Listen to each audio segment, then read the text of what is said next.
इस कहानी का मेन कैरेक्टर जिसका नाम जट है वो हमें मजीद इविल ग्राउंड के बारे में बताता है। उसने यहाँ अपनी जवानी का वक्त बताया जब उसे खुद इस ग्राउंड का पता चला था। उसके मुताबिक यहाँ का पेट सेमेट्री काफी वक्त पहले यहाँ के एक कबीले ने बनाया था, जिसका मकसद था कि जिन जानवरों को यहाँ दफन किया जाएगा उनकी आत्माएं सबको उस इविल पावर से बचाएंगी जो जंगल में घूमता है, यानी वही इविल पावर जिसका कब्जा उस ग्राउंड पर है और उसी की वजह से वो जगह इविल है। जो चीज वो यहाँ दफन होने वाले लोगों से भी करवाता है, फिर चाहे वो इंसान हो या जानवर। अब पेट सेमेट्री के आगे का जो रास्ता था जो जंगली था उसे बंद कर दिया गया ताकि इस रास्ते से गुजरकर कोई उस इविल ग्राउंड में ना जाए, जिससे हम समझ पाए कि पेट सेमेट्री एक अच्छी जगह है जबकि इविल ग्राउंड बहुत ही बुरी। अब यहाँ जड ने इस कहानी की मशहूर लाइन भी बोली जो थी समटाइम्स डेड इज बेटर, यानी कि कभी कभी मरना अच्छा भी होता है। अब ऐसा उसने क्यों कहा ये तो हम कहानी में ही जानेंगे। जिसके बाद हम आ जाते हैं जड की कहानी पर। जब वो जवान था उसने अपनी दोस्त से शादी कर ली और वो अपनी फैमिली के साथ इस टाउन लुडलो में ही रह रहा था, पर अब वो इस टाउन को छोड़ के जाने की तैयारी कर रहा था क्योंकि ऐसा करने के लिए उसके डैड ने कहा था, जबकि उसकी मॉम नहीं चाहती थी। अब यहाँ जड के डैड सिर्फ एक ही काम करती थी, वो घर के बाहर बैठकर हमेशा सिगरेट पीती रहती थी, पर ऐसा करना भी उनका कोई मकसद था। अब कल रात इस टाउन में एक वाकया हुआ जिसके बारे में कोई नहीं जानता। इस टाउन के आदमी का बेटा जंग में लड़ने गया था जिसका नाम टिमी था, पर वहाँ से वो जिंदा बचकर नहीं आया। उसकी लाश आई थी जिसे उसके डैड उसी ग्राउंड में दफन कर दी थी, पर थोड़ी ही देर में वो दोबारा जिंदा हो जाता है और आते ही उसने अपने डॉग पर हमला करके बुरी तरह उसे मार दिया, जिसका मतलब कि अब जो दोबारा जिंदा हुआ वो टिमी नहीं बल्कि इविल पावर की तरफ से भेजी गई बुराई है जो अब पता नहीं कौन कौन सी तबाही लाने वाला था। इसलिए जट के डैड चाहते थे कि वो इस टाउन को छोड़कर चला जाए ताकि उसके साथ कुछ गलत ना हो। अगले दिन जट को सामान खरीदने जाता है जहाँ उसकी जेब से एक तस्वीर नीचे गिर जाती है, जिस तस्वीर में थे जट, टिमी और इनका ही एक दोस्त जो बचपन में तो काफी अच्छी दोस्त हुआ करती थी पर अब नहीं। अब तभी यहाँ टिमी के डैड आए जो दरअसल टिमी की भूख मिटाने के लिए कच्चा मांस खरीदने आए थे। वो यहाँ जट को भी बता देती है कि टिमी जंग से वापस आ गया है, पर अब वो इविल है ये बात नहीं बताते। पर अब सामान लेकर जट घर आ गया। रात को जब भी फैमिली खाना खा रही थी तो जट अपने डैड को भी बता देता है कि टिमी वापस आ चुका है। जिसके बाद अगले दिन ये दोनों बाप बेटे आखिरी बार आइस स्केटिंग देखने जाते हैं, यानी बर्फ पर दौड़ने का जहाँ मैच चल रहा था। यहाँ जट को अपने बचपन का दोस्त भी नजर आता है पर दोनों आपस में कोई बात नहीं करते। इतनी ही देर में यहाँ टाउन का मेयर, शेरिफ और एक ऑफिसर आ जाते हैं जो देखने से काफी परेशान लग रहे थे कि शायद उन्हें कोई टेंशन सता रही है। पर जब यहाँ जट आया तो वो कहते हैं कि हम तुम्हारे लिए खुश हैं क्योंकि तुम इकलौते हो जो इस टाउन को छोड़कर जा रहे हो। जिसके बाद अगले ही दिन जट और उसकी वाइफ उसके मोम डैड को अलविदा कहकर गाड़ी में बैठे और यहाँ से निकल गए। पर जैसे ही टाउन को क्रॉस करने लगे अचानक एक कौवा इनकी गाड़ी से आकर टकरा गया, जिससे इनकी गाड़ी के सामने वाला कांच टूट गया और ऐसे ही टाउन से नहीं निकल पाए, इन्हें यही रुकना पड़ा। अब जब ये दोनों बाहर निकल कर आए तो इनकी गाड़ी के सामने टिमी का डॉग बैठा हुआ था जिसकी हालत बहुत ही खराब लग रही थी क्योंकि जब टिमी इविल होकर आया था तो उसने अपने डॉग को तो मार दिया था, पर बाद में टिमी के डैड ने डॉग को भी उस ग्राउंड में दफन कर दिया जो अब जिंदा होकर आ गया है पर इविल बनकर। तो अब ये दोनों डॉग को पैदल ही उसके घर छोड़ के आने का फैसला करते हैं क्योंकि घर पास ही था। जिस बीच हमने देखा जट के दोस्त और उसकी बहन को जो अलग अलग जानवरों के अजीबोगरीब मास्क बनाती है, ये सब उसकी अपनी जहन की बनावट थी। वो भी कुछ दिन के बाद इस टाउन को छोड़ के जाने वाली थी ताकि वहाँ अपनी मास्क बेचने के लिए स्टॉल लगा सके। वो अपने भाई को भी साथ चलने का कहती है पर वो कहता है कि मुझसे ये नहीं होगा, तो उसने जाने से मना कर दिया। पर थोड़ी ही देर में इन्हें खेतों में से आवाज आने लगी। ये जब चेक करने गई तो देखती है कि वहाँ सूरजमुखी के फूल में अजीब सी गोल शक्ल बनी हुई है जिसमें से खून भी निकल रहा है और ये शिप बिल्कुल उस इविल ग्राउंड जैसी गोल थी। अब जट का दोस्त चेक करने आगे बढ़ा पर तभी उसका पैर किसी चीज में अटक गया। वो जोर से नीचे जाके गिरता है जिससे एक नुकीली चीज उसके हाथ की आर पार हो जाती है। उधर जट और उसकी वाइफ टिमी के डॉग को लेकर उसके घर आ गई थी जहाँ अजीब तरह से टिमी घर के अंदर खड़ा था। अब अचानक ही डॉग उछल कर आया और उसने जट की वाइफ का बाजू पकड़ लिया, पूरी तरह काट लेता है। वो उसकी बाजू को छोड़ने का नाम ही नहीं ले रहा था। जट ये देखकर काफी घबरा गया और टिमी को कहता है कि अंदर खड़े क्या देख रहे हो, आकर डॉग को हटाओ। पर टिमी फिर भी नहीं आया। काफी देर के बाद जब उसका खुद दिल किया वो बाहर आया और अब उसने गोली चलाई जिससे अब जाकर डॉग ने उसकी बाजू को छोड़ा, जिसके बाद टिमी अपने डॉग को लेकर अंदर चला गया। इनकी मदद तक नहीं की तो अब जट खुद ही अपनी वाइफ को लेकर हॉस्पिटल गया, जिससे यहाँ एक बात तो तय हो गई कि अभी फिलहाल ये टाउन छोड़कर नहीं जा सकती, कम से कम 3-4 दिन, क्योंकि उसकी वाइफ को ये हॉस्पिटल में रहना था। फिर जब जट वहाँ से बाहर आया तो बाहर उसकी मुलाकात अपने बचपन के दोस्त से हो गई जो अपने हाथ की पट्टी करवाने आया था और अब आखिरकार ये इतने दिन के बाद एक दूसरे से बात कर ही लेते हैं। इन्होंने काफी बातें भी की और इस बारे में भी कि जब से टिमी वापस आया है उसका बर्ताव काफी अजीब हो गया है। पर क्यों, ये जानने के लिए जट दोबारा से टिमी के घर आया जहाँ वो दिल दहला देने वाला नजारा देखता है कि टिमी ने एक पिग को मारकर उसे पूरा चीर दिया है जिसका मांस वो बैठा खा रहा था और उसके हाथों से खून टपक रहा था। वो किसी दरिंदे से कम नहीं लग रहा था। अब जट पहले तो घबरा गया पर हिम्मत करके जब वो उसके पास जाने लगा यहाँ टिमी के डैड आ गए। उनकी तरफ देखकर जैसे जट ने टिमी को देखा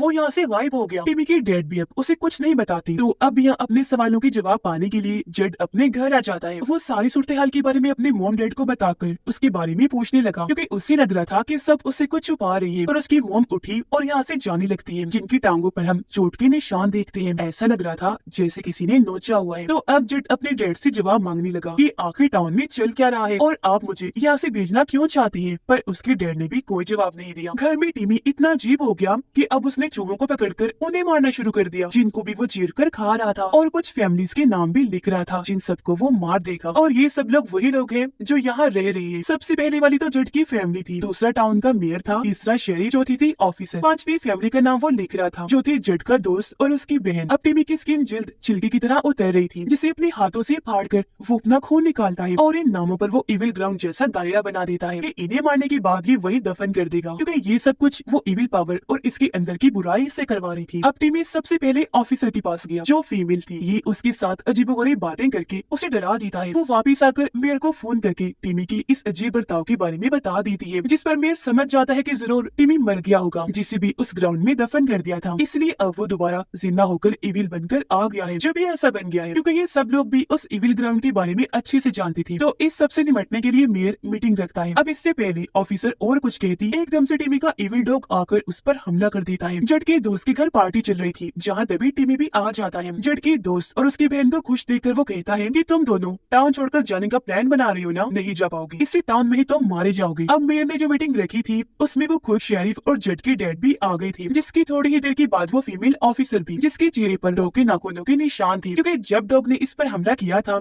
ऑफिसर ने उसे मार दिया। और अब यहाँ हमें पता चला कि ये लोग काफी बहादुर ताकतवर हैं और कई सालों से इस टाउन की हिफाजत करते आ रहे हैं। इनसे पहले इनके मॉम डैड और पूरी फैमिली किया करती थी। अब डॉग तो मर गया था, सिर्फ अब मारना था टीमी को, और इस बारे में ही वो बातचीत कर रही थी। रात की जेड जब सो रहा था तो बार बार उसे डरावने सपने आ रहे थे, जिनसे उसकी आंख खुल जाती है। उसकी नजर खिड़की पर गई जहाँ कोई खड़ा हुआ था। वो घबरा गया, गन लेकर जल्दी से बाहर आया चेक करने, पर वहाँ कोई भी नहीं था, बस सीढ़ी खिड़की के पास रखी हुई थी। वो और आगे गया चेक करने, जहाँ उसे अपनी बचपन की वही तस्वीर मिलती है जिसमें वो तीनों दोस्त थे, पर अब तस्वीर में इनके चेहरे सिगरेट से जला दिए गए थे। ये तस्वीर को देख ही रहा था कि तभी एक ट्रक वहाँ से गुजरा। तब जल्दी से जेड साइड पर हुआ और बाल बाल उसकी जान बच पाती है। फिर अब जब वो घर वापस आया अपने दोस्त को देखता है जो खिड़की से अंदर आ रहा था, और क्योंकि उसने जेड के हाथ में गन देख ली थी तो वो घबराते हुए कहता है कि नीचे करो गन। मैं नहीं था, क्योंकि वो भी दरअसल टीमी ही था जो बाहर खड़ा होकर इन पर नजर रखे हुए था। अब ये दोनों दोस्त चर्च गए क्योंकि वहाँ पर इनको अपने सवालों के जवाब मिल जाएंगे। दरअसल चर्च में सारा रिकॉर्ड मौजूद था इस टाउन के बारे में, पर तभी पीछे से टीमी जेड की दोस्त की बहन के पास पहुँच गया। इसने वहाँ जाकर चाकू उसकी पेट में घुसाकर और पार कर दिया। अब उसके पास भी चाकू था जिसे वो टीमी की बाजू पर मारकर कट लगा देती है और जल्दी से यहाँ से भागकर बाहर आई, पर टीमी उसे पकड़ लेता है और अब उसने जेड के दोस्त की बहन को जान से ही मार दिया और उसे भी ले जाकर उस इविल ग्राउंड में दफन कर देता है। अब जेड और उसका दोस्त प्रीस्ट के पास आई जो इनको सारा रिकॉर्ड दे देता है, जिसमें इस टाउन की तारीख के बारे में सब कुछ लिखा हुआ था, जिसके मुताबिक ये कहानी काफी साल और पीछे आ जाती है, जहाँ पर लुड्लो नाम का एक आदमी इस जगह पर अपने साथियों के साथ आया था ताकि रहने के लिए कोई जगह ढूंढ सके। यहाँ आकर लुड्लो ने अपने बाकी साथियों को भी बुला लिया, पर जब तक वो आई लुड्लो खुद गायब हो गया, उसका कुछ अता पता नहीं था। यहाँ आते उसके साथियों को पता चल गया कि यहाँ पर एक इविल ग्राउंड है। जब यहाँ के रहने वाले टाउन छोड़कर चले गए, अक्सर जंगल से डरावनी आवाजें आती है, सपनों में तो पता नहीं क्या क्या, जो सब इस इविल ग्राउंड का असर था। अब लुड्लो के लोग आखिर पेट सिमेट्री में भी आ गई, पर आगे बढ़ने पर ये आखिर इविल ग्राउंड में भी पहुंच जाते हैं, जहाँ पर इसी टाउन का रहने वाला एक आदमी भी बैठा हुआ था जिसका ताल्लुक एक कबीले से था। अब ये लोग उससे लुड्लो के बारे में पूछते हैं, जिस पर वो बताता है कि उसकी तो मौत हो गई थी। अब मैंने तुम्हारे साथियों को मना भी किया था, लेकिन उन्होंने उसे इस इविल ग्राउंड में दफन कर दिया और अब वो दोबारा जिंदा होकर इविल बनकर लौटा है और हमेशा के लिए यही का होकर रह गया। फिर हम लुड्लो को भी दरिंदे के रूप में देखते हैं जो बड़ी बेदर्दी से एक जानवर को मार कर उसे खा रहा था। अब एक आदमी जैसे उसके पास आने लगा, लुड्लो उस पर भी हमला करके बुरी तरह उसे चीर देता है और अब उसे भी फाड़ कर खाना शुरू कर देता है। उसने फिर दरिंदगी की हद ही पार कर दी। वो बाकियों पर भी हमला करने के लिए आगे बढ़ा, लेकिन उन्होंने लुड्लो को ही मार दिया, जिसकी याद में इस टाउन का नाम लुड्लो रख दिया गया ताकि सबको बताया जा सके कि इविल ग्राउंड में लाशों को दफन करने से आपको क्या क्या भुगतना पड़ सकता है। तो यहाँ पता चला कि वो इविल ग्राउंड बिल्कुल एक पेट, एक मुंह की तरह है जो लोगों को खाता रहता है, पर कभी भी उसकी भूख नहीं मिटती। वो जब जिस्मों को खाता है तभी जंगल से आवाजें आती है। यही वजह है कि वो रास्ता बंद कर दिया गया था। रिकॉर्ड में उन सब लोगों के नाम भी लिखे हुए थे जिन्होंने इस टाउन को बसाया और लुड्लो को इस इविल ग्राउंड में दफन करके उस इविल पावर को जगा दिया, क्योंकि वही से सिलसिला शुरू हुआ था। अब ये सारे वही लोग हैं जिनके नाम टीमी ने अपनी किताब में लिखी। जाहिर है ये सब टीमी से वो इविल पावर ही करवा रही थी। और जो अब यहाँ के लोग हैं जिनके नाम टिमी ने लिखे, उनकी ही फैमिली दरअसल लुडलो के साथी थी। अब उस वक्त लुडलो के अंदर इविल पावर आकर उन सबको और उनकी फैमिलीज को नहीं मार पाई, पर अब वो ये काम टिमी के जरिए करवा रही है, क्योंकि सालों से